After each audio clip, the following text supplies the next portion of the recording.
Greetings. Today we come together to acknowledge and celebrate the resilience, strength, and advocacy of black women.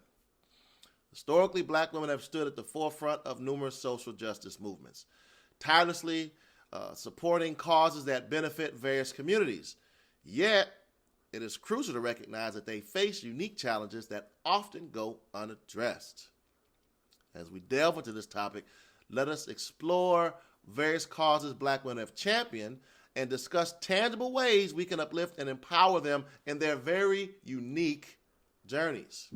Black women have been pivotal in advocating for numerous causes throughout history. Here are some key areas where they have made significant contributions.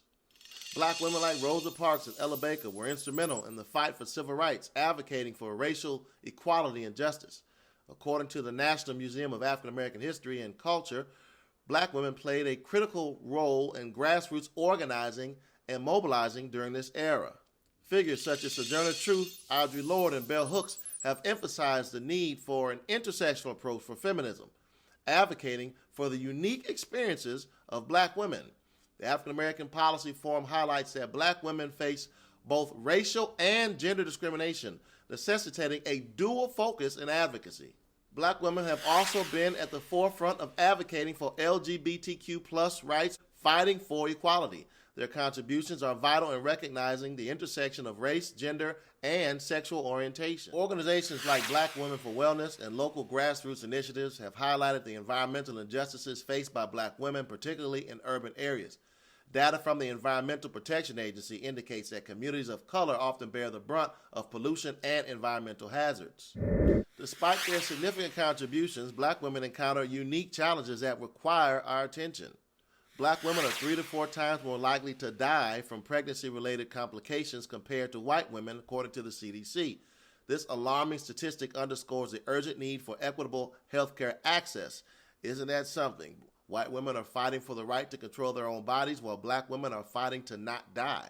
According to the National Women's Law Center, black women earn only 63 cents for every dollar earned by white, non-Hispanic men. This wage gap perpetuates economic disparities and hinders financial stability. Black women often navigate a double bind of racial and gender discrimination, facing barriers to hiring, promotions, and equal pay. A report from McKinsey & Company reveals that black women are significantly underrepresented in leadership roles across various industries. The Bible calls us to advocate for justice and support one another. In Proverbs 31, 8 and 9, we are reminded, speak up for those who cannot speak up for themselves, the rights of all who are destitute. Speak up and judge fairly. Defend the rights of the poor and needy. The scripture emphasizes our responsibility to uplift those whose voices may be marginalized, including black women. Additionally, Galatians 3 and 28 affirms that there is neither Jew nor Gentile, neither slave nor free, nor is there male and female, for you are all one in Christ Jesus. This passage calls for unity and equality, urging us to support one another regardless of our race or gender, or in this case, race and or gender. Now let us explore how we can actively support black women and address the unique challenges they face. Listen and amplify voices. Create spaces for black women to share their stories and experiences. Listen actively and amplify their voices in discussions, media, and decision-making processes. Support black-owned businesses. Make a conscious effort to shop at black-owned businesses and invest in their success. This supports economic empowerment within the community. Advocate for policy changes. Engage in advocacy for policies that address the specific issues and needs of black women, such as maternal health programs, fair pay legislation, and protections against workplace discrimination. Educate yourself and others. Take time to educate yourself about the historical and current challenges faced by black women. Share this knowledge within your community and raise awareness and foster understanding. Mentorship and sponsorship. If you are in a position of influence, consider mentoring or sponsoring black women in your professional or personal networks. Offering guidance and opportunities can help break down barriers they face. Participate in health initiatives. Support and participate in health initiatives that focus on the unique health challenges faced by black women, such as community wellness programs and maternal health workshops. Engage in intersectional advocacy. Recognize that feminism must be inclusive and intersectional. Support movements that address the needs of all women, particularly those at the intersection of race and gender. This list is not all-inclusive. If you feel there are other things we could do and should be doing to support the journey of black women, I'm happy to have you list suggestions so I can learn from them and share them with my network. Let us commit to recognizing and uplifting the unique causes of black women. Their advocacy has laid the groundwork for many social justice movements, and it is time for us to ensure that their specific challenges are addressed.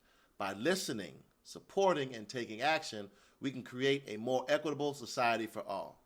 Let us remember the words of Micah 6:8. He has shown you, O mortal, what is good, and what does the Lord require of you? To act justly, and to love mercy, and to walk humbly with your God. Together, let us act justly, love mercy, and walk humbly alongside black women as they navigate their unique journeys with humility, solidarity, and love. Thank you for listening. Be the change.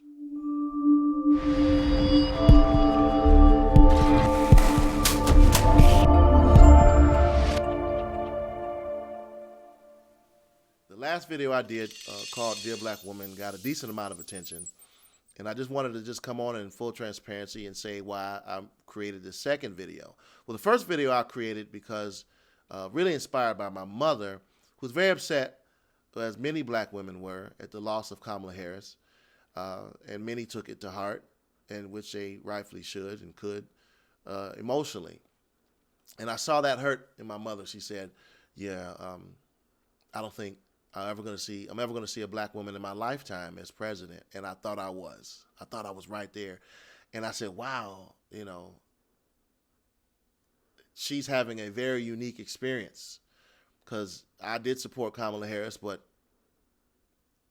I can only try to empathize or sympathize, rather, with what my mother was going through, because she's seeing it from a unique perspective, right? And I can only try to compare it to say, what if Barack Obama had lost, right? So that was the inspiration for me to make the first video, Dear Black Woman.